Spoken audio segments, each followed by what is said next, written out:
Well, good afternoon, ladies and gentlemen. I'm Merit Janow, Dean of the School of International and Public Affairs, and it's my great privilege to welcome you this afternoon to this discussion on Russia and cyber, which we boldly characterize the way forward.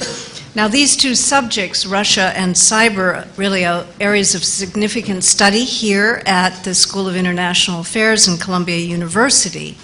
At SIPA, through our Tech and Policy Initiative, which is something we started a couple of years ago and supported by the Carnegie Corporation, we're really very pleased to be co-sponsoring this event with two other Columbia University important research centers that undertake activities and research in these areas. The Harriman Institute, one of the world's leading academic institutions devoted to Russia, Eurasia, and East European studies, as well as the Saltzman Institute of War and Peace Studies, which was founded by Dwight Eisenhower when he was president of Columbia University to explore the complex nexus between war and peace, which increasingly must include the area of cybersecurity and conflict. So we could, of course, devote an entire evening to Russia and separately to cyber, but as we've seen in the past year, these themes have come together in a powerful and important way, and most recently in the 2016 U.S. presidential election. In October, for the first time, I think, the U.S. intelligence agencies issued a statement saying that it was, quote, confident that the Russian government had directed the recent compromise of emails, including from U.S. political organization, and I quote, that these thefts and disclosures are intended to interfere with the U.S. election process. The intelligence agencies further said that such activity is not new to Moscow, and Russians have used similar tactics and techniques across Europe and Eurasia to influence public opinion, and further that only Russia's senior-most officials could have authorized these activities. In January, the U.S. intelligence community released a declassified report to Congress assessing that Russia sought to influence the U.S. elections, and this was followed by increased sanctions. In February, we saw the dismissal of the U.S. National Security Advisor, or his resignation, after revelations of contacts with the Russian ambassador, and we have an ongoing investigation. And this follows numerous other actions by Russia over the past several years. Of course, the seizure of Crimea, increased involvement in the Ukraine, Syria, and other areas of global tension. And there is in this country at this time a deep discussion about what is or should be U.S. policy towards Russia, whether the Trump administration will take findings by the intelligence community seriously, whether it can or should undertake some kind of restart in relations, how we should evaluate the Russian doctrine of information warfare. So there are many really crucial questions before us with respect to U.S.-Russia relations, as well as Russia's intentions with respect to its immediate neighbors and indeed the world at large. So tonight I think we are really very honored to be able to welcome as our keynote speaker someone who for the past decade and more has been on the front lines of dealing with and thinking about Russia as the leader of the Republic of Estonia, the Honorable Toomas Ilves. Now, President Ilves, of course, is no stranger to Columbia University and this campus. He is one of Columbia College's most distinguished alums and was recognized just yesterday, I believe, by the college in one of our most prestigious awards. He's also been a friend of the School of International and Public Affairs, including our Tech and Policy Initiative, and a year ago joined us in, I think, a very important discussion around technology, digital technology for economic development, has worked with the World Bank on that subject and produced a very interesting report, the Digital Development Report, which came out last year.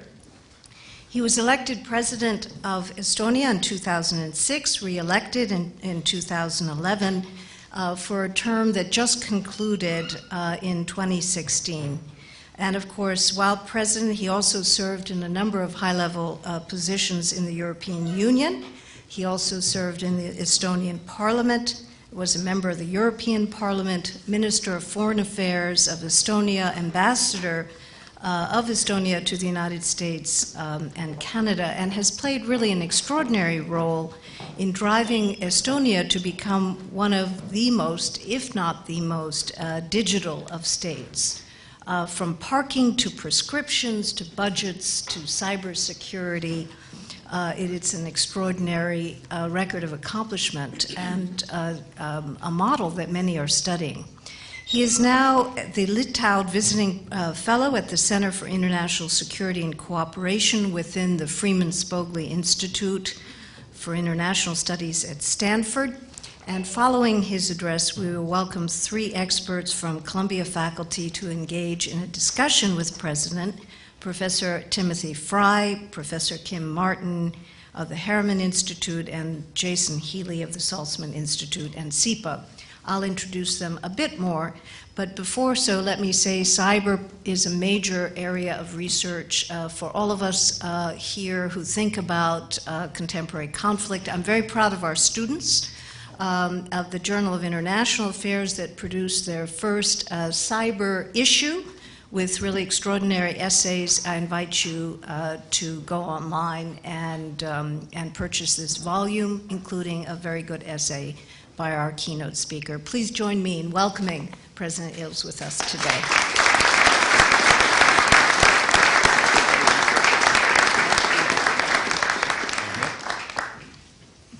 Well, thank you. It's always good to be back at Columbia.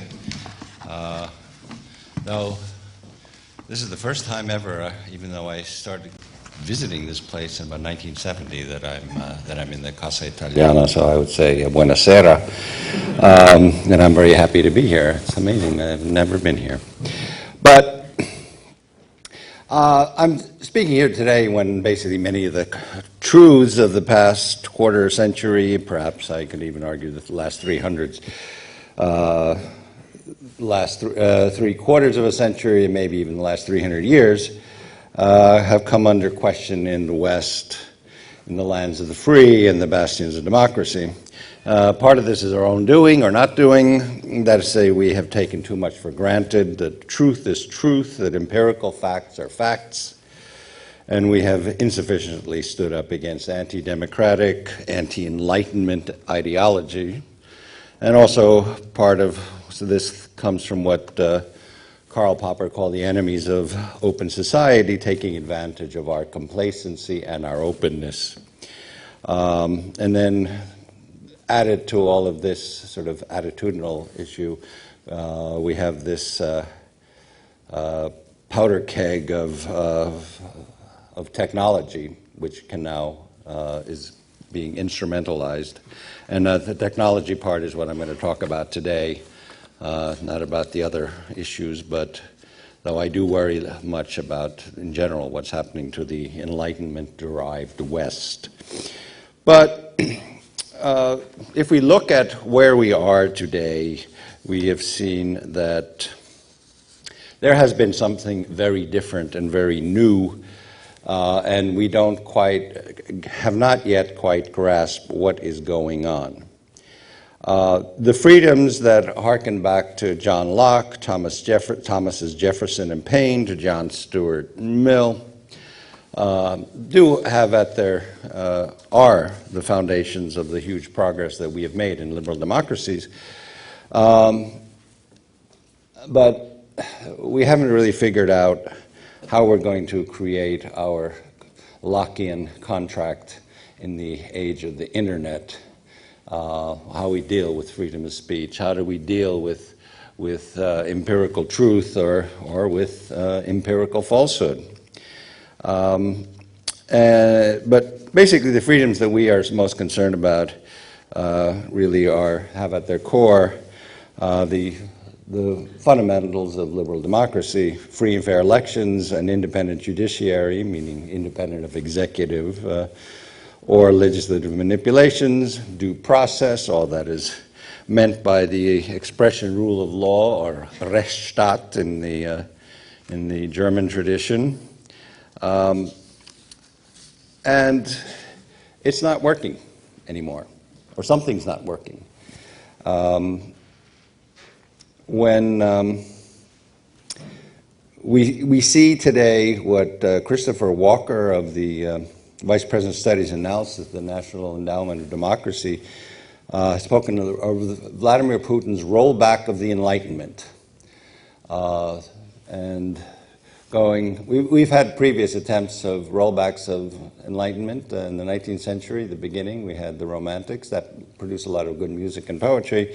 Another attempt at the rollback of the Enlightenment we saw in the 1930s, and that was in many countries, most notably in Germany, but also in Italy, which did give this house to Columbia, but during that period. But in any case, that was not a good result. And we see, we kind of had this idea after World War II that, okay, now we better get this right. And in fact, by basically two American generals writing the constitutions respectively for Germany and for Japan, we ended up with parliamentary democracies that today really are stellar, rule of law based parliamentary democracies. But we're facing something new now, and we see an agenda that is fed by lies and disinformation, by outright bribes and sub rosa money to far-right and far-left fringe groups, at least in Europe. I don't know about the United States. And these once truly fringe groups now are actually gathering considerable electoral power. We see both Wilders in the Netherlands, a not insignificant country in Europe, being the front runner in their upcoming elections this month. And we see Marine Le Pen of the Front National being the most popular, but fortunately under the 50% mark, candidate in the French presidential elections, which are coming up in April. So, I mean, there's something going on, and it seems to be quite clear that it is also being supported and fed from the outside. And what we see, and I mean, I'm not going to talk so much about the U.S. election simply because A, it's under investigation, and B, I would say that actually the United States has not been nearly as outspoken about these issues as the Europeans, which is a major change in the way things are, but I think shows how afraid the Europeans are of what is going on in their countries, and especially when we see really important elections in Europe in this year, 2017. We start off with the Dutch elections, 2 rounds of French presidential elections, I hope. Parliamentary elections then in France. Very strong likelihood of a snap election in Italy this summer or sometime this year. Then we have the German elections. We also have, where clearly Angela Merkel is the new bête noire of Vladimir Putin, and we have also elections in the Czech Republic and in Slovenia. So this is, the European Union has a lot of countries in it, so you do get a lot of elections, but this year we have the 2 major countries of the once 5 major countries, now 4 major countries in the European Union are having elections this year, and if Italy has one, then it'll be 3 out of the 4 with big elections this year. And what we have seen already in the United States with hacking, and I want to use the right terminology here. I mean, we can talk as a metaphor, the hacking of elections, but hacking here, I mean that you go into somebody's computer. And which actually, why we're talking about Russia and not about other countries, authoritarian countries, is that the other countries may be in. I mean, all odds are that the horrendous, awful, unconscionable theft of 23 million records of U.S. federal employees in the OPM hack was, I mean, everyone thinks it's the Chinese. The difference is that the Russians are actually instrumentalizing what they hack. They dox, which comes from the word document and was coined around the time of WikiLeaks. But doxing, which is you go and not only do you steal someone's emails, but you then publish ones that you find that are sufficiently embarrassing to the person that might affect the electoral result. And so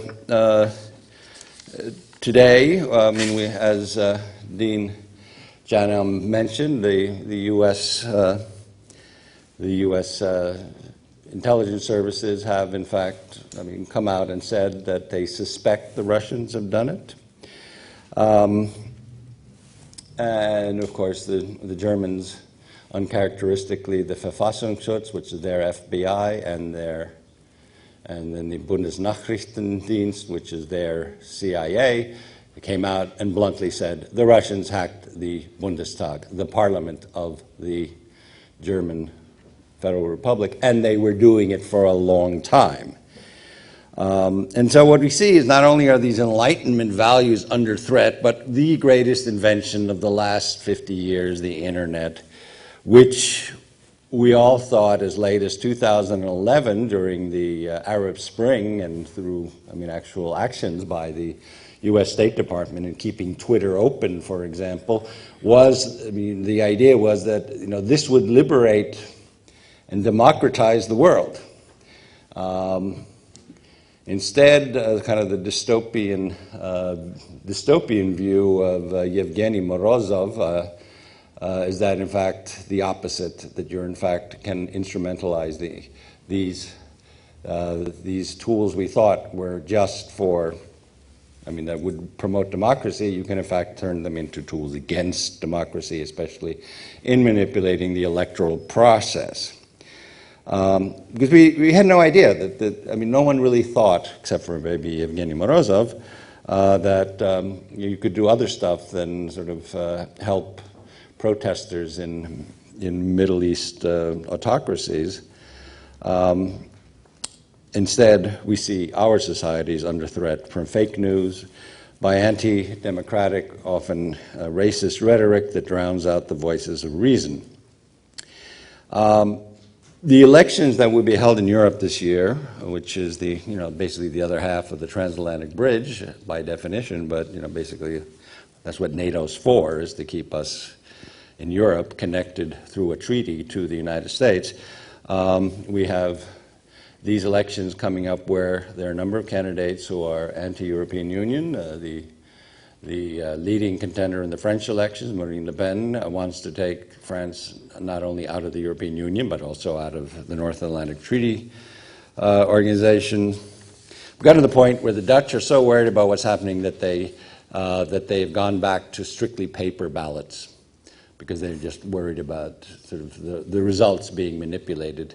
This is something that was not found probably to have been the case in the United States, but, and I don't know exactly what kind of electronic voting they do.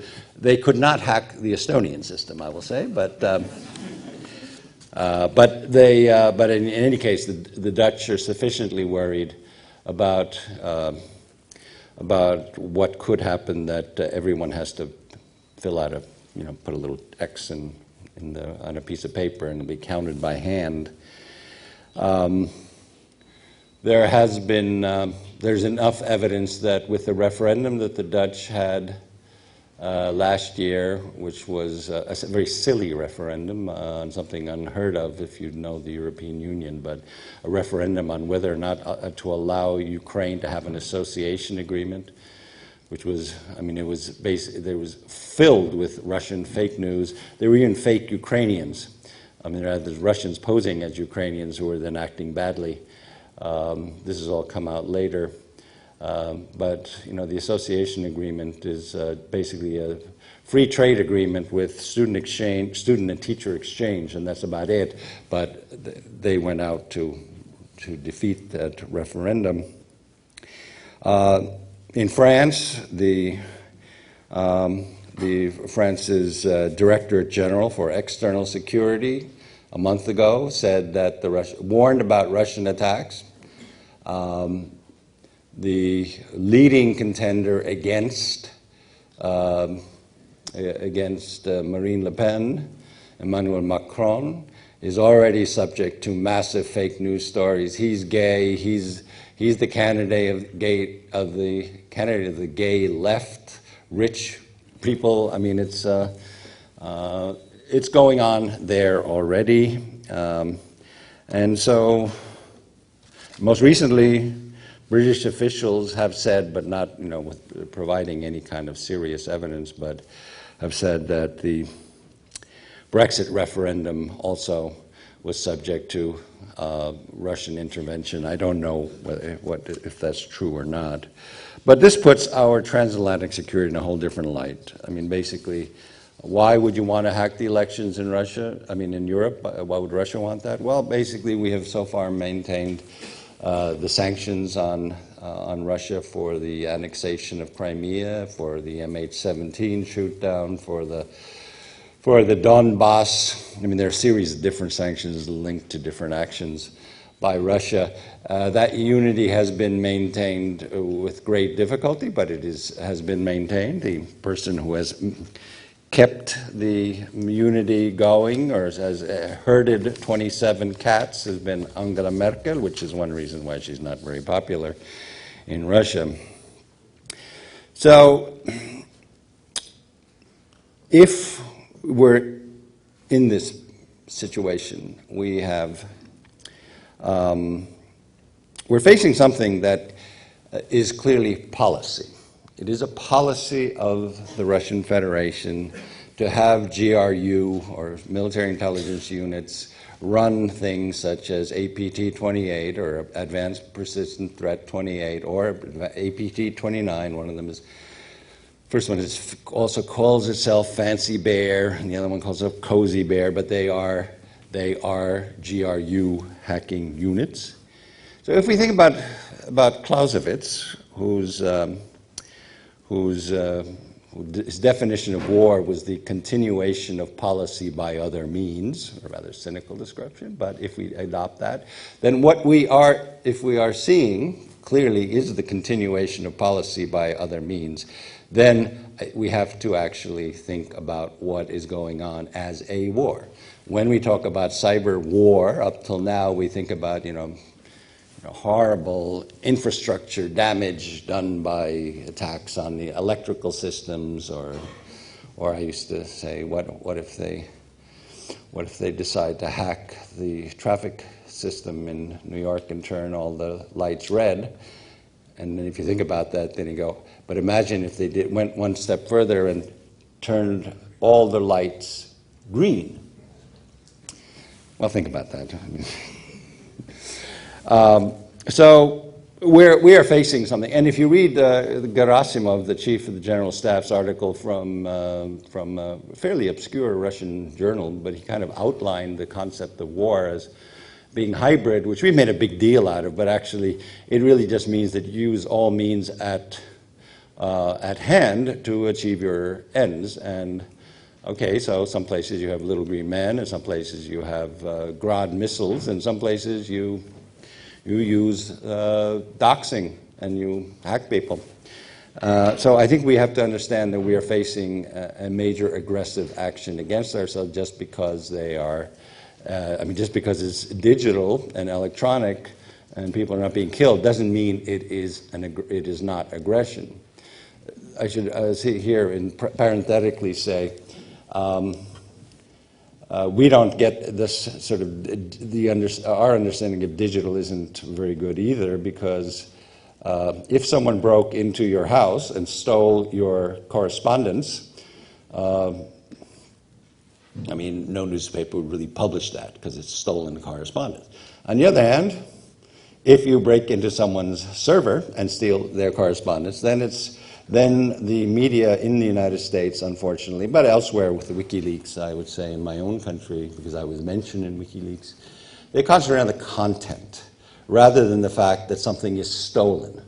You wouldn't really, if you had boxes of Hillary Clinton's letters that were on paper, and you and you dump them off at the New York Times, they probably would say, this is not kosher, we're not going to really deal with this.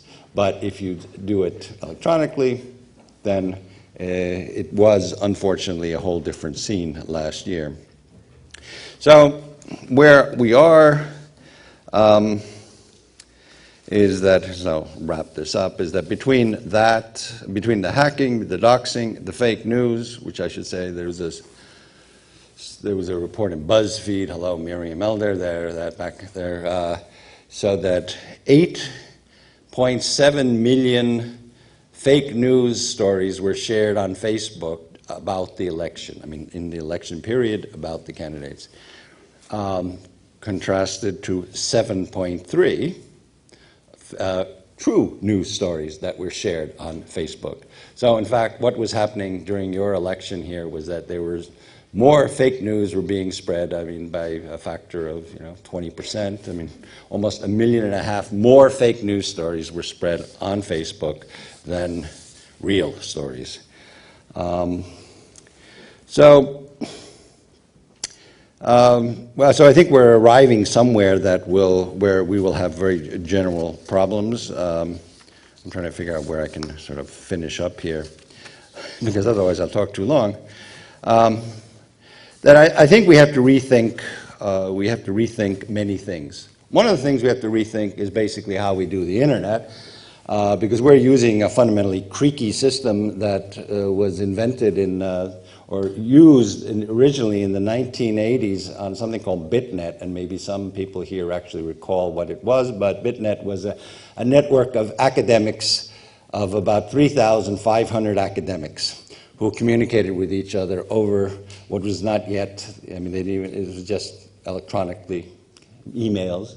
And that was when we started using this system where you have you're identified by your name at domain.top domain, so my name at iCloud.com or at stanford.edu. edu.com is the top domain, followed by a password. That worked fine when you had 3,500 academics, most of whom were probably not in the business of cybercrime, stealing other people's mails, breaking into other people's servers. Now we have 3.5 billion people on the internet. It is a completely different system, and unless we fix that, which my remedy would be to have two-factor identification as mandatory for at least governments, for the Democratic National Committee, all kinds of people. In fact, it's interesting, at least David Sanger of the New York Times at a conference where I read the proceedings said that of the 128 people who had access to the DNC server, all but 2 used two-factor ID to get in. Now, I don't know if this is true or not, but he said this. And there was those 2 who did not use two-factor authentication, through whom they got into the DNC. So, this is something we had to deal with. On the fake news stuff, I don't know what to say about that, but I think that we might see some restrictions on at least up till now, policies and attitudes about freedom of speech that we have held most dear, I think will somehow come under legal threat. I think that there is, especially in Europe, where you see, basically Germany's been so denazified that their greatest fear is a hard-right Nazi party doing anything, and they will do, I bet, in Germany, take all kinds of legal measures to prevent fake news from coming, from actually helping their extremist right-wing party, AfD, Allianz für Deutschland. So I think the internet companies, I think Facebook will be facing serious problems in Europe in general. And finally, in conclusion, I say that what we face, and this is again one of these conceptual changes, just like emails are just like letters. We also have to understand that threats today are just like threats before. It's just they're not geographical. our concepts of security, and NATO, for example, and once there was a CETO, but NATO is the North Atlantic Treaty Organization. It binds together countries, first of all, because they should have at least common values of liberal democracy. But secondly, it's based on artillery range, bomber range, whatever. I mean, tank logistical supplies. That's why it's regional. It is a geographically based security alliance, as have been all security alliances in the past. But today, APT 28, it's not constrained by bomber range or logistics, and what they can do just as much in Japan and South Korea and in Australia. They've been found everywhere. So the threats are no longer geographically based. Moreover, these threats are asymmetric in the classic sense of asymmetric threats. That is, they can do it to us and have an effect. But if you count the votes anyway, or if you have a great firewall, then, let's face it, if you're going to hack into an autocratic government leader's mails, it doesn't make any difference. He's going to rule anyway. So they can do it to us, but we can't do it back to them. Or we can, but it's not, the response is not going to have the same effect. So what if you dox some awful autocratic leader? It's not going to make any difference if you count the votes. Vladimir Putin in the last election got 143% in Rostov-on-Don. So, So I think that we're going to have to rethink. We have to rethink how we think of security alliances. And 4 years ago, I already said that we may have to come to this to actually think of an alliance based on strong treaty obligations of much stronger than, say, with the Budapest Convention, which is on crime. But that would have strict criteria of liberal democratic values, but then would also have very strong demands on sharing information and common strategies to deal with certain kinds of cyber attacks. So that, I think, is the one way we will have to go eventually, aside from fixing our creaky system. Especially because there are some asymmetrical responses that we have at our disposal, but we will not use. Sergei Lavrov can yell and scream and decry the decadent West all he wants, but his daughter went to Columbia. We're not going to say his daughter can't go to Columbia just because the Russian government is doing bad things in Ukraine. We won't do that. We won't do.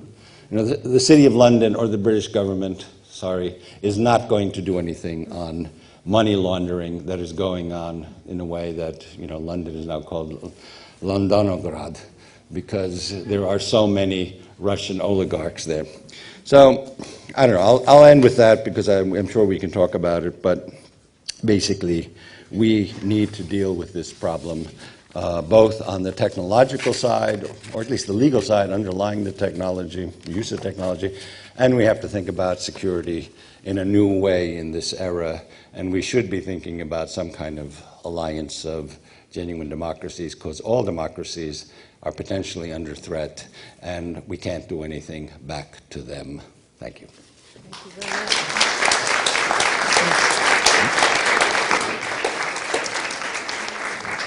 Well, thank you very much for those very insightful remarks and a lot that we can engage with you. Let me just briefly introduce our Columbia experts on Russia and cyber. Timothy Frye is the Marshall Schulman Professor of Post-Soviet Foreign Policy and Chair of our Department of Political Science.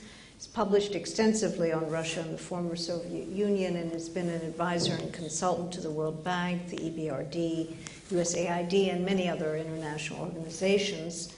Professor Kim Marten is the Ann Whitney Olin Professor of Political Science at Barnard College and Director of the Program on U.S.-Russia relations at the Harriman Institute. She teaches on international politics, Russia and the West, political violence, failed states, security, and many other topics.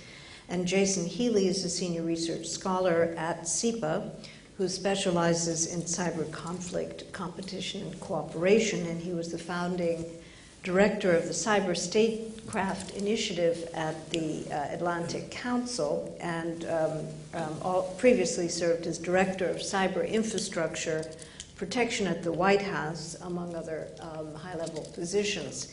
So let me invite Jay Healey, who I think would start likely from a cyber perspective into this discussion. Great. Thank you, Dean, Mr. President. I want to start quickly with strengths, and then talk a little bit about missed opportunities, and then a little bit about going forward. We have a fair number of strengths that we've got right now in the U.S. system to deal with the things that we just heard about. Fortunately, we know relatively well what Putin's methods are. I mean, he hasn't really been hiding what he's been up to. I've been reading the Red Web, which I first learned about at the Harriman Institute, great book on what's been happening in Russia, and it's amazing at how much what Putin did internally to clamp down on the news media, to tear down his opponents with fake news and compromise. We know what his approach is going to be. And fortunately, within the United States, we have a fair amount of... we've been watching what he's been up to for quite some time and starting to build defenses against that. I mean, if you look at what's been happening, for example, the cybersecurity companies who have been keeping an eye on the Russian operations for, I started seeing the Russians in 1999 in a case called Moonlight Maze. So we know what they operate online, we know what they look like, we're able to spot them relatively quickly. Where we've failed is translating that into action, into really actionable policy, and taking that knowledge into what are the right levers to deal with. So hopefully we can get to there over the next couple of years, and that'll be my final comments. Where I really see some missed opportunities is we used to be better at dealing with this. In, what was the Active Measures Working Group, 1982 perhaps, 1981, that got set up in the Reagan administration to say, we know the Soviets are lying. They're doing fake documents, they're planting these fake stories all around, and we need to do a better job in the interagency process of dealing with these lies that they're spreading. Now that was back when the lies were spread retail. Now it's in wholesale in mass bulk. But we stopped that. We had the U.S. Information Agency, and we disbanded USIA. In the 1990s, when I was in the military and we were starting to gear this up, we really dove into thinking about information operations, of looking at propaganda, of information, of all of these ways that these things were together and how they might be used, both by us and against us. And then we stopped doing that because we got so into cyber. And really, this really started probably around 2003. It really kicked in with General Alexander when he was in charge of U.S. Cyber Command. And we forgot about this other stuff.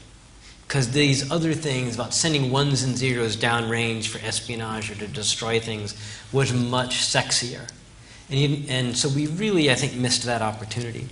And the last opportunity there I think we missed, the President already hinted at.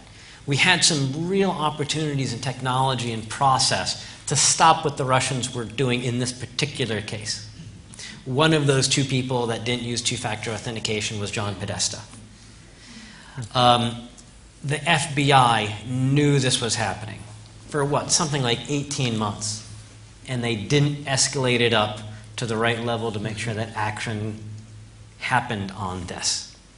In 2008, McCain's campaign and Obama's campaign both got hacked.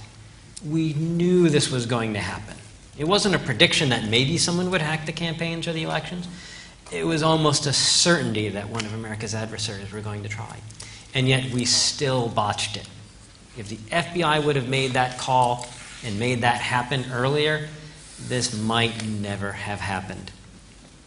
So I was able to, looking at what we might do next. I testified yesterday in front of the House Armed Services Committee, and it was very interesting.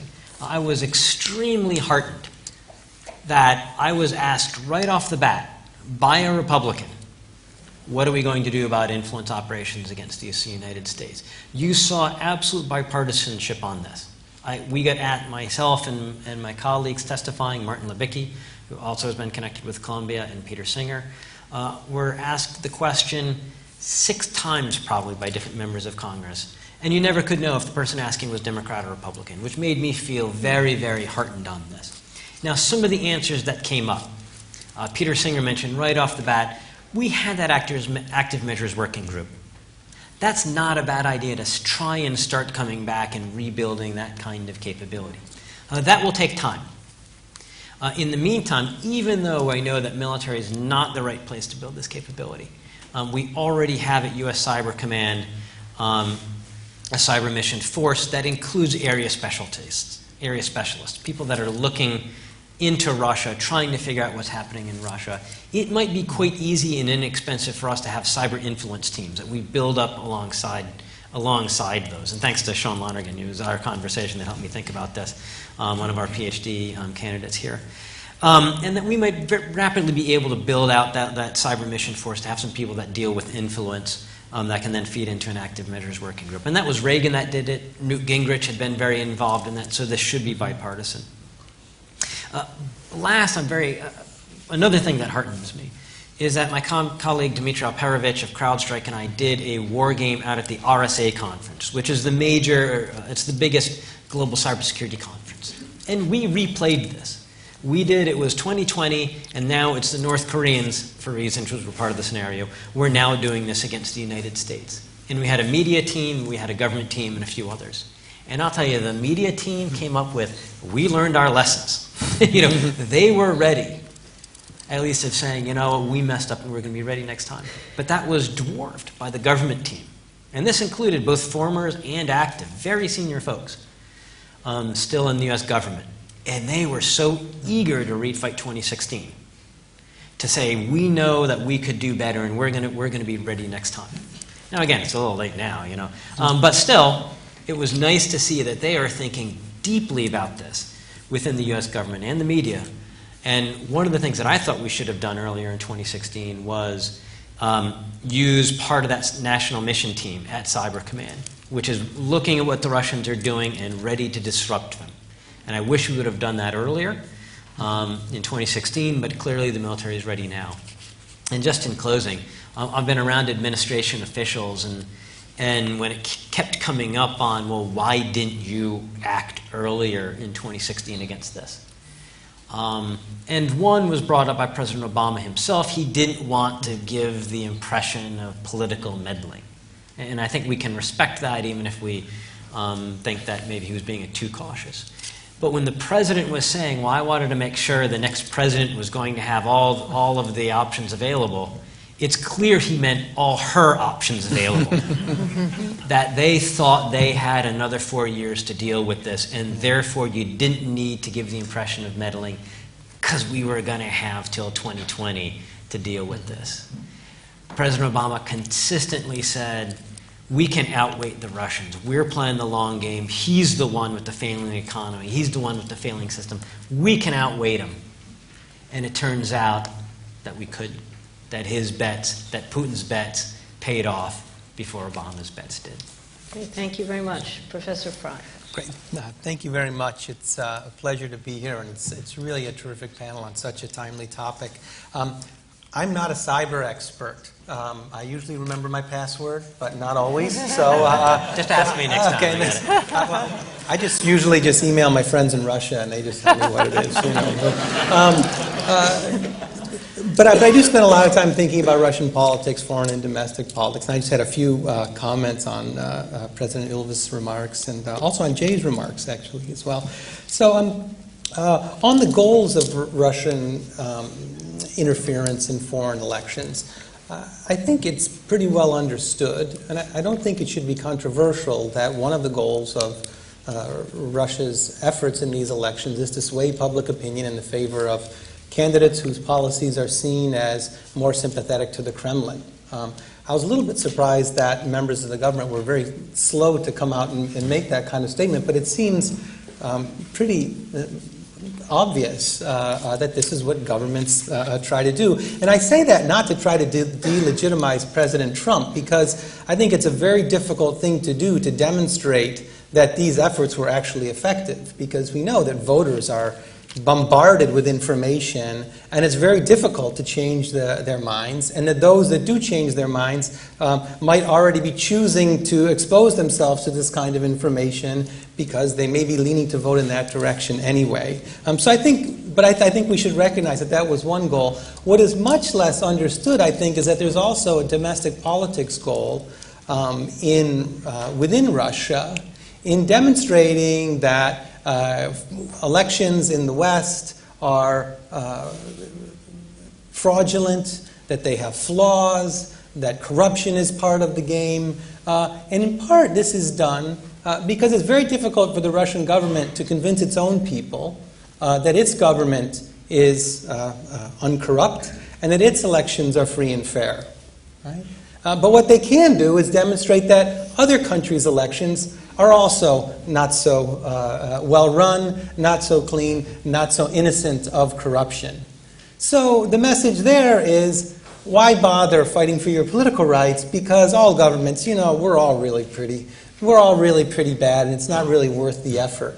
So I think that there's a domestic politics component to these efforts as well that I think we also need to understand. I'm glad you mentioned Karl Popper. Because one of the things I hear in this debate is how terrible it is that we're these open societies that are vulnerable to these autocrats. Well, open societies are pretty good. Historically, they've done very well. Russia has lots of great mathematicians, tremendously well-educated public. But Silicon Valley happened in the United States in a very open society and happened because of the free sharing of information. And Russia's efforts to build its own Silicon Valley in Skolkovo have been much less successful, in part because the sharing of information is much more problematic. So I think as you were constantly being reminded that open societies are vulnerable, and they are, and that's a cost that we all have to bear. Opacity is also not very good either, and historically it doesn't work all that well. Finally, one remark about the Alliance of Democracies and the U.S. Information Agency. I'm glad you brought that up, because it reminded me that I was a warrior on this front a long time ago when I first graduated from college. From November 1987 until January 1989, I worked for the U.S. Information Agency in Russia as part of Informatika v жизни США, which was information technology in the USA.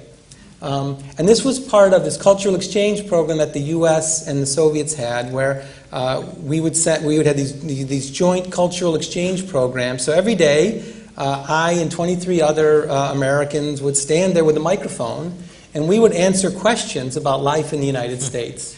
It was the best job I'll ever have. I love my job. This is all really interesting, but that was a historically important moment. And by definition, I was an interesting person just by being an American who could speak Russian. And the questions that we got were often about life in the U.S. And the prop that we were showing was information technology, fax machines, right? Scanners, copiers, right? These were all, forbidden. Even this was already well into glasnost and into perestroika in the late Gorbachev era. But these were very tightly monitored, and our Soviet guards who were at the exhibit would get very nervous when Russians would come and say, I want to make copies of these documents. And we'd say, well, this is a copy machine. This is how it works. So, but the important thing, I think, was that as exhibit guides, as representatives of U.S. Information Agency, we often disagreed with U.S. policy. Right? And this was a very powerful argument for freedom of information, freedom of opinion, and this being an example and having a strong democracy that's very open, I think it is the most powerful weapon we have. And the biggest mistake that we can make is to abandon those ideals, because not only is it not good for the United States, it also sends a message abroad that it's not worth fighting for your political rights. And I don't think that's a message that we want to send either. Thank you. Professor Marten. Sure. I want to just start with an addendum to President Ilves' comment about Sergei Lavrov's daughter. She was actually a student at Barnard College, and she took my Russia and the West class. So I know that she got a good liberal arts education, and that says something about what Sergei Lavrov actually values. I want to take things in a slightly different direction and argue that the time may be ripe to think about some kind of cyber accord between the U.S. and Russia. And what I'm going to be talking about this evening is a little bit of a longer version of a proposal I make in a report that's coming out with the Council on Foreign Relations, I think next week, on trying to reduce tensions between Russia and NATO in Europe. So why do I think cyber accord might be possible? Well, we have to keep in mind that there are some other cyber accords out there that this would be building on. So my colleague at the Council on Foreign Relations, Adam Siegel, in his book, The Hacked World Order, has talked about the fact that the UN is often a place for confrontation over cyber governance issues. But there's also a United Nations General Assembly group of governmental experts that has been working for several years to come up with a set of norms for how we might think about the internet as a space. And they came to agreement in both 2013 and then made it even stronger in 2015 that international humanitarian law applied in the cyber realm, and that states as sovereign actors are responsible for acts that are attributed to them in cyberspace. And the reason that this is particularly significant is that both Russia and the United States had experts that signed off on this common set of norms. Russia earlier in 2011 had proposed a code of conduct to the General Assembly with China, Tajikistan, and Uzbekistan, so not exactly the most free-thinking countries in the world, that called for international cooperation to curb, quote, the dissemination of information that incites terrorism, secessionism, or extremism, or that undermines other countries' political, economic, and social stability, as well as their spiritual and cultural environment, unquote, on the web. Now, obviously, this was intended to be something that would allow authoritarian governments to put restrictions on the internet. But I think the key phrases there are dissemination of information that undermines other countries' political, economic, and social stability. And I think those words could be quoted back at Russia to convince them that maybe this kind of agreement would be in their interest. So President Trump and President Putin could sit down together at their first summit meeting, whenever that happens, the date is yet to be decided, and work out a new accord on limiting offensive cyber attacks against civilian targets in peacetime. And the goal would be to agree to do exactly what President Ilves has talked about, not to dox. That whatever information they got from their cyber attacks would not be publicized, that they would not hack civilian targets and publicize that information for purposes of undermining stability.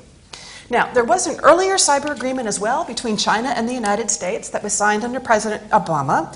China agreed to it under the threat of sanctions. Sanctions were not actually put onto China, after some individuals from the Chinese military in 2014 had been publicly charged by the U.S. Justice Department with intellectual property theft because of their hacking of private corporations. But the U.S. also made it very clear that it was angry at the Chinese government for hacking the Office of Personnel Management database that gave the Chinese basically all the information about security clearance information that was on all U.S. government employees who had security clearances.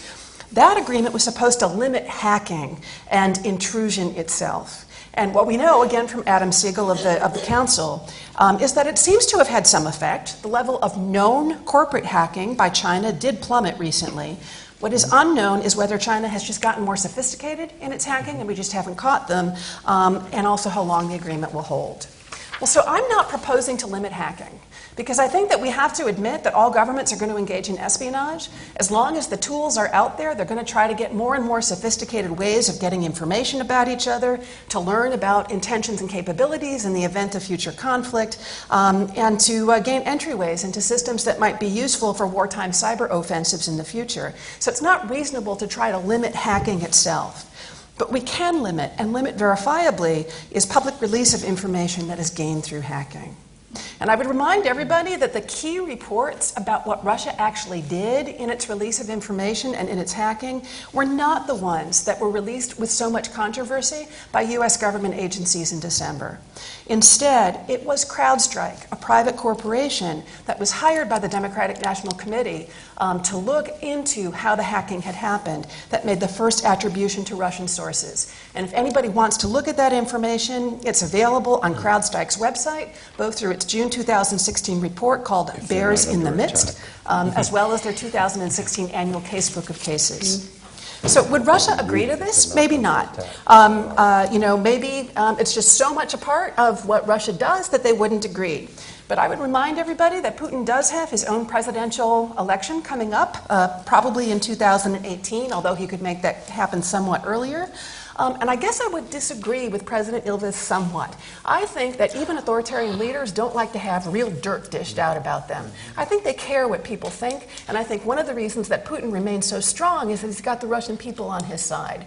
So if there was possible to release information about exactly what he and his cronies did when they worked in the St. Petersburg mayor's office in the early 1990s, and there's some rumors that there were some bad deals that were made on Russian food imports, I think that could hurt Putin in the 2018 elections. And so I think he has an incentive to try to keep that kind of private information limited. I think it also might work because just speaking to a lot of Russians, they see the DNC hack, even though everybody says, oh, we don't know if Russia actually hacked the DNC, but if they did, they see it as retaliation for U.S. support of the color revolutions that overthrew authoritarian regimes. They see it as retaliation for U.S. support in the overthrow of the Yanukovych regime in Ukraine. And they also see it as retaliation for the release of the Panama Papers, which they believe is a CIA plot. And I talked to one of the journalists who was responsible for the release of the Panama Papers, and he said that was crazy in his mind. They'd been working on it for years with no evidence of CIA involvement, but nonetheless, that's what the Russians think. So the Russians might see it as case closed, we had our retaliation, time to move on, and this is something that might serve both our interests. If Russia doesn't agree, then we've got really good public information about Russia being a rogue state who doesn't want to limit cyber attacks that are offensive against civilians in peacetime. And if the Russians signed the accord and then violated it, we'd have clear justification for imposing additional sanctions. And when you think about it, we have nothing to lose. Why is that? It's because the U.S. has so many civilian systems that are vulnerable to cyber attacks that we actually have a lot more to lose than Russia does if there is no agreement to limit cyber attacks on civilians in peacetime. So I'll leave it there and just indicate also that if this works in the United States, if we manage to get an agreement with Putin, it could move on and the European countries could do it either through the European Union or through NATO, and this could just be the first of a lot of agreements that would actually do something significant to limit cyber attacks against civilians in peacetime. Okay, well, thank you very much. I'd like to start by asking President Ilves to comment, if you would, on two dimensions that have come up, and then we'll open it up to the floor. One is this really intriguing notion that you put forth, that there were measures that could be taken to strengthen the political process against cyber attack, and you mentioned two-factor authentication, but that's kind of, that's a good and important point, but I wonder if there are more. I mean, it seems like kind of basic hygiene that we are failing in rather than, is it really just a question of good hygiene, or is there more that could be done? I was rereading today again the report of the intelligence community on covert, and they were saying that it would be extremely difficult for even a nation state to alter actual ballot counts or election results. So I'm wondering if you feel that the political elections are sufficiently insulated, and if there's further steps that could be taken, or it's just campaigns and the ecosystem around an electoral process. And I do think that Kim has given you a great provocation to comment on whether you think there's a treaty framework that could be designed that would make any difference. I mean, and I'd just add as a footnote, the Chinese model is also trying to prohibit commercial espionage. That was a core feature, and whether that's part of this picture from your perspective. Well, I mean, to answer the second question, originally the Russians proposed, together with the Chinese and the ITU, the International Telegraph Union proposal to do as you said. The problem is everyone, first and foremost the United States, but we too saw this as an attempt to censor the internet, which was basically what they wanted. And in fact, the way they got huge support for it among developing countries in the UN was to say, if you support us, we'll give you cybersecurity. Said that to countries that had no idea what they're talking about. So I mean, that got shot down. Now, we do have a convention, and a well-working convention. And this is the problem with these conventions. If they're really good, then only the good guys do it. So we have the Budapest Convention, which was originally the Council of Europe Convention on Cybercrime, which obligated the acceding countries to then, if you find out that someone is in, sort of Estonia and he's been hacking, Switzerland, well, then the Swiss present a case and the Estonians arrest them and they're extradited. And we in fact have extradited a couple of hackers to the United States who were doing bank hacking. Originally it was Council of Europe, then everyone liked it so much that the Japanese acceded, the US acceded, Canada, and so on. So it was that same kind of core group of rule of law-based societies. The problem is that neither Russia nor Ukraine, at the time at least, maybe that's changed, I don't know, but nor China nor Iran acceded to it.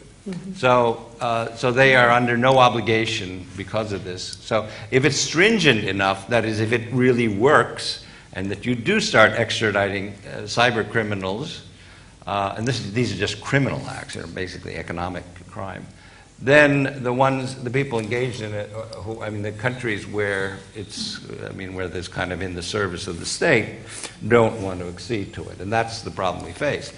I'm all for an agreement if it takes as long as START. We may not be left. I may not. I'm 63. So I don't know. I think that it's always worthwhile to get an agreement. The question is always, how long will it take? How effective will it be? And then, as Ronald Reagan said, trust but verify. Which was originally a Russian proverb. On hacking elections, it really depends. First of all, there's so many places, literally hacking or changing results. There's some places where you can interfere. There are places where they call it electronic voting, but you vote on a piece of, sort of electronic gadget. The question is that hooked up or not? And then you have, the other question is counting. You don't have to alter people's votes. You can just alter the results. This is in Estonia. We've had 6 e-elections. The last 3 have been basically at 33% participation. That is 33% of the votes have been online. But there's of course intense scrutiny of this, and it's all very carefully done and so forth. But it's far, far, far more secure than the systems where people say, oh, we have e-voting, and whatever they have is not, you just go to a machine. And, you can't do it with, password, email address and password. That, as I said, that whole model is falling apart. And we do need to go into a more secure model in general, at least at the level of governments and at least at the level of corporations. On hygiene, the World Economic Forum had a cybersecurity group, which I led actually, and we put out basically for SMEs, because it's, big companies have cybersecurity departments. But if you're a small to medium enterprise, you go, all right, well, the most you'll do is sign up with a cybersecurity company that will then tell you if you have malware. But that is not going to keep you from really being hacked into. Mm-hmm. And so there are a number of things that you need to do, and that are enumerated there in about 30 pages, and I'm sure it's available on the World Economic Forum homepage. It's published last year. But I mean, until we get quantum computing, in which we're out of it, all of us. But until that time, we do need to actually use two-factor authentication. We in Estonia, because of the nature of the thing, call the systems offered by Apple, Google, also Stanford University, after they got hacked. They have a thing that works through the phone. I mean, you have your computer, and then you get something on your phone. Mm-hmm. We call that 1.5 factor, because there is nothing. I mean, SMSs are not secure. I mean, they're just not. So, I mean, if they can hack Tori Newland's telephone and hear her say all kinds of things about the European Union, they can read your SMSs. So that's one point. I mean, it reduces the chances of it, but you really do need to go over to at least one half has to be chip-based and whatever else you use. But I mean, I do hope that companies and government offices, there's no reason. Well, actually, after the State Department was hacked several years ago by the Russians, they actually, apparently, I haven't been there, but did go into two-factor authentication for interdepartmental, or at least internal communications, because I mean, that's like the most basic thing you can do, and it's actually very effective. As I said, the thing that David Sanger said with, it was the people who were not using two-factor authentication who were the ones through whom the APT-28 got in and got access to the DNC. Okay, well, thank you very much. I think we have a few minutes for questions or very, very brief comments, but questions. If you could come up to the mic, please. Or someone will walk. Oh, I'm sorry, I didn't. You're taking that one. Okay. I thought every questioner might come up here. That would be much. Sir, shall we start here? And then over there? Professor, here. And Jivo here. I think this is close, and then there's a lady in the back there for the second. Yeah. Thanks very much for the fascinating presentation. I want to, in the spirit of being quick, push on one issue here. So we had a very, from President Ilves, the presentation about the sort of the system is broken because of this, right? The alternative viewpoint on this is something that was put forward in a monkey cage post by Professor Brandon Valeriano, who wrote that Russia acts in cyberspace and will continue to do so because it has few options. Harassing, undermining, and challenging the United States in the shadows are the tactics of a state fighting for influence. And this goes to Jay's point a little bit about, waiting out Russia, impending financial concerns, and things like that. I'd love to hear the panel talk a little bit more about this idea of, are these cyber actions the actions of a weak power who can't challenge militarily? And then, Kim, to your point, if this is an asymmetry, if this is the one place where Russia is getting a little nudge in at the moment, right, what's the incentive of Russia? I mean, it's nice to say maybe there are some hidden emails from Putin out there, but really, if this is the one place where this is the advantage, what's the incentive for Russia to come to the table, to sort of pull back on this one tool where it has a little bit? But in general, right, is this, I'd love to hear a little bit more about the extent to which this represents, a striking threat from a strong power that's found a vulnerability in the West, or this is a sign of a weak power who's found a way to compete to compensate for that weakness. I'll start right at the bat on that. I mean, basically, it's not just Russia. I mean, Iran can do it. I mean, one of my arguments for years has been that, for my little country, it's an equalizer. I mean, not the cyber attack, but rather we can, in fact, do stuff, because if you're done right, we can do stuff, in the clean, sort of positive area that other countries cannot do. Simply because we have the means to do it. I just read today, we finally, something I pushed for years and years and years, our digital prescriptions, which we have had for years and years, now will be, this year we hope, will be interoperable with Finland. So a Finn coming to Estonia who loses his prescription can get his Finnish prescription digitally and go in and that's the good stuff. So it's a force multiplier in a positive sense. But if Estonia were a bad country, or if you're in North Korea, they are also a weak power. You can just be a nuisance, or you can be a rogue, and you don't. So, what difference does it make if it's whether you define Russia therefore as a weak power trying to, sort of maximize its effect? They are having an effect. It's working.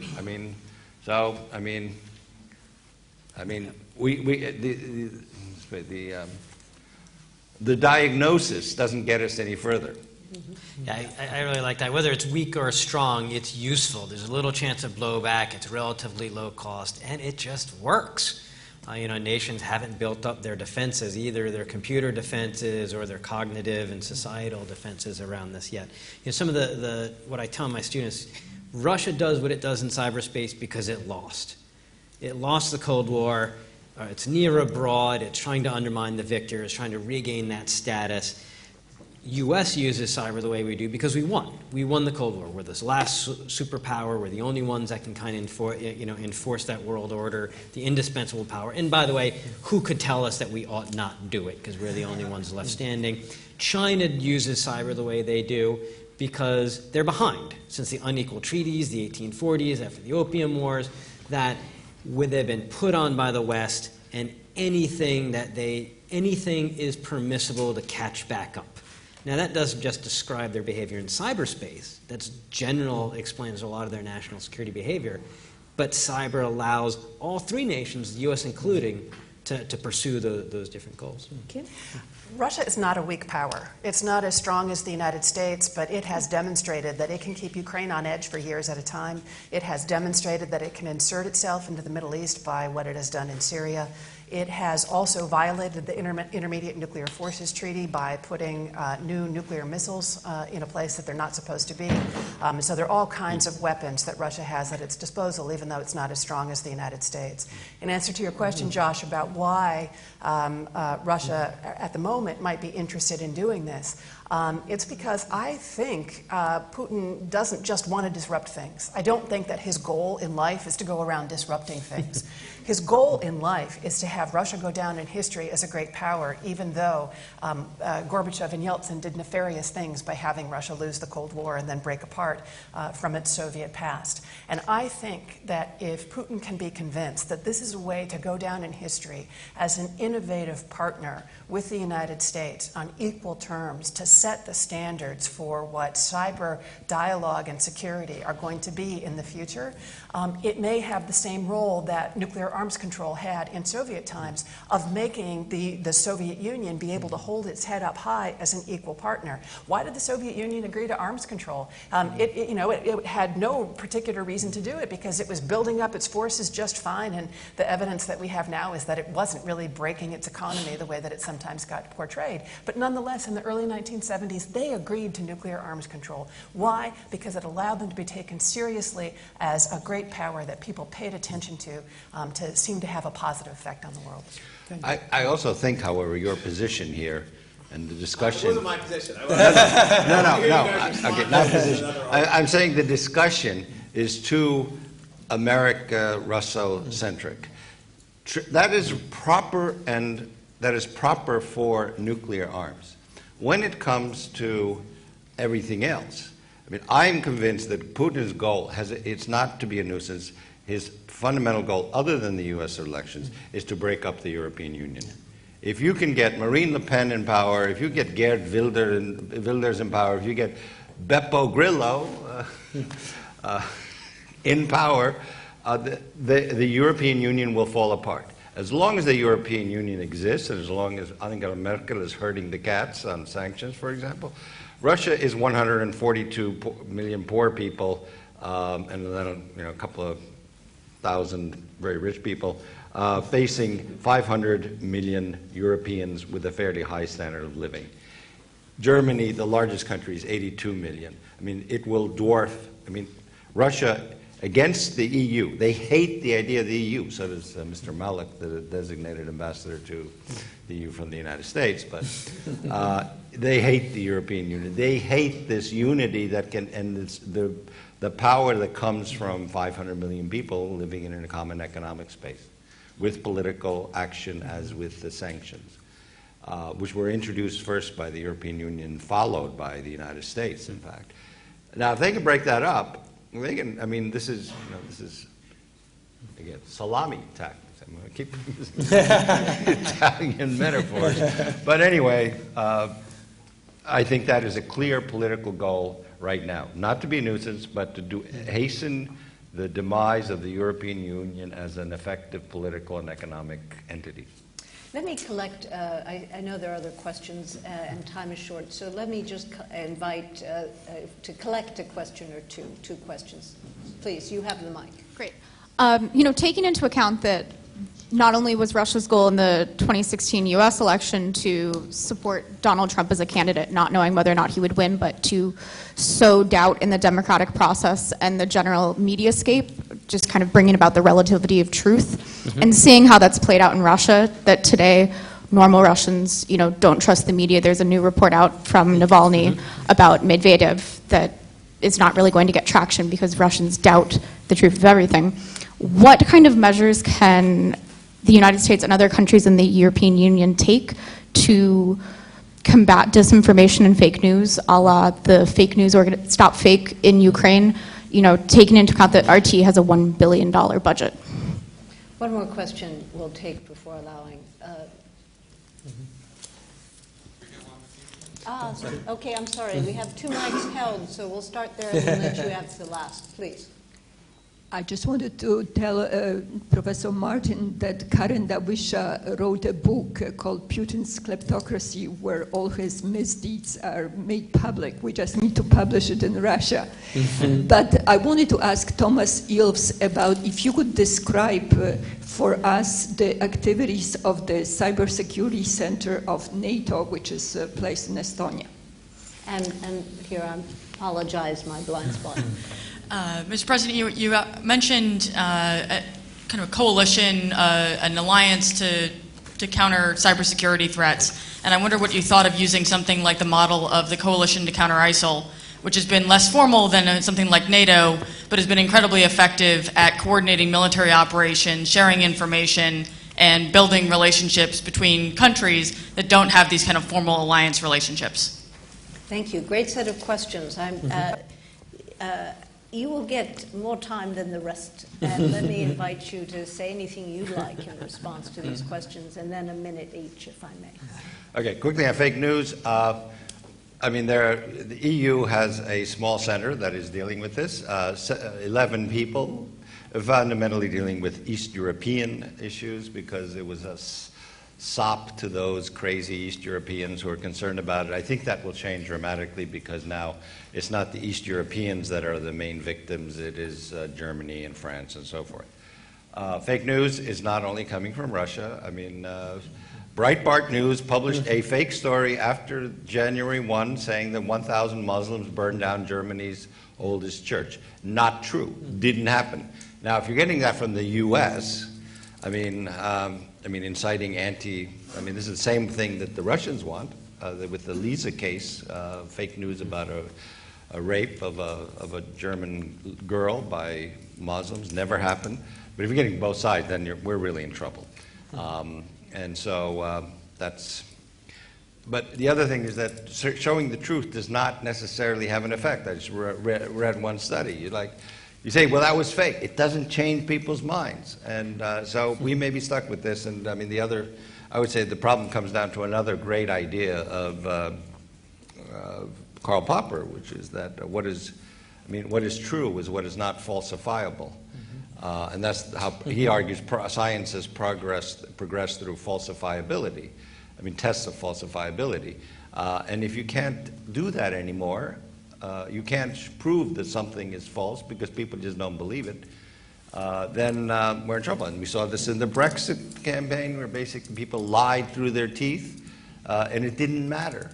And then later on, they lied that they didn't lie. I mean, Boris Johnson, after saying that the UK will save 280 or 380 million pounds a week by leaving the European Union, and then with a picture of him standing in front of the bus with which he toured the country, after the vote, he's on television, and someone says, "Well, you said this." He goes, "No, I didn't." I mean, what do you do? I mean, so. This is something we have to figure out. So on the Cooperative Center for Cyber Defense and the NATO Center of Excellence, it just published the second book. It consists of lawyers and military men. The military men think up things that you could do, and the lawyers are all legal scholars of conflict. Then figure out how things that were done before, pre-cyber, how they fit into conventions that exist. Okay, I mean, you have restrictions on what you can do to prisoners of war. I mean, does that somehow relate? So the first volume, which came out 3 years ago, is both by Oxford University Press, I believe. The first one was on rules of war and its applicability to cyber, and now the second volume, which is much fatter, is on international law on peacetime and how cyber affects that. On the alliances, I mean, I thought about basically, I mean, Madeleine Albright proposed 20 years ago this alliance of democracies. It never went anywhere, and it was killed by a bunch of countries that didn't want to do it. John McCain proposed the League of Democracies. It never really went anywhere. But on ISIS, I don't know. I mean, there are members of the coalition there that I would not really qualify as in any way or form as democracies. But I also think it has to be stronger than a coalition of the willing. I think you need to have strong treaty requirements there about, you have to share, you have to do this, you have to do that, have to report, because the problem we have, and even in NATO, I should say on the Cybersecurity Center, NATO only deals with the O security. There's a North Atlantic Treaty in 1948. 1949, the O was put into NATO, and it made NATO because it became an organization. NATO cybersecurity defends NATO. It doesn't defend individual countries. But they may do intellectually interesting things. And NATO also, apropos, has, at their last summit, raised cyber to the level of a domain of warfare, which in the fourth domain, I mean, it's air, land, sea, now it's cyber. In the US, it's the fifth domain, air, land, sea, space, and cyber, but it is now considered a domain of warfare. But I think that in order to have an alliance, it's got to be like NATO, in the sense of you can't just join. You have to be, you have to have like free and fair elections for one thing, because if you don't, then what's the point? And secondly, you have to really fulfill the obligations. The NATO's problem is that we, up till now, at least until the Warsaw Summit, people treated cyber in sort of as the intelligence espionage domain, where no one shared anything, where what the goal should be is kind of the NATO interoperability, which is you can take a French missile and put it on an American jet and vice versa. That, we don't have that yet in NATO. And now a challenge to scholars, 30 seconds. We're having a workshop on the state of the field of cyber conflict, and we're going to add a segment into that to say, what have we learned in the 10 years since the attacks on Estonia? And I think that's going to be interesting in how the dynamics of cyber conflict has changed over those years. Also, I think I still own Justice League of Cyberspace.org, and so when we do the alliance, I think that's what we build it on. Great.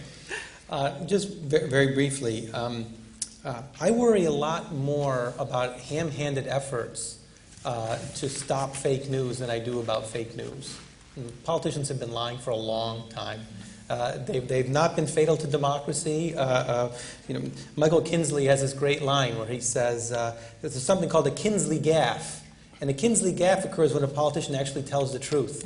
And they only do it when they make a mistake, when they think they're off mic. So I think we know that the efforts, the activity in cyber have been ramped up in recent years.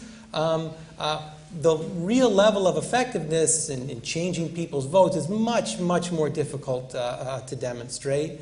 And the blowback, I mean, I agree that the blowback is generally low cost, but to the extent that there's a cloud hanging over the Trump administration's relations with Russia, that is a really significant barrier to the kind of grand bargain I think that the Trump team wanted when they first came in.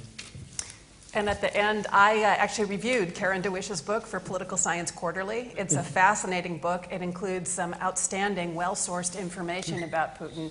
It also, unfortunately, publishes some things that are closer to being rumors that are not well-sourced. And that's why she couldn't get the book published in the United Kingdom, because it fell afoul of British libel laws. And so I think if you can actually get something that comes out of an internet source, you can always have fake stuff put in with the internet information that comes out. But if it comes from a reliable source and it seems to be in line with the pattern of things that are coming out from a variety of sources, I think that has the opportunity to actually undermine authoritarian leaders even much better than a book does, that's even when it's published by a big New York press. So, Mr. President, I can see that you owe all of your success to a Columbia education. The wonderful thing that when I first met you on the street in Davos and you said, I thank C.P. Snow and the core curriculum for giving me this blend of science and social science that has been so important to me. I want you to come back. This is a hugely important conversation. I hope we can continue it with you. Please join me in thanking him for joining us.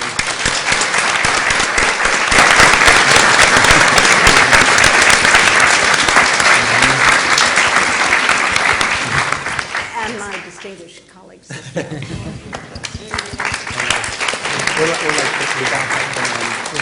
We'll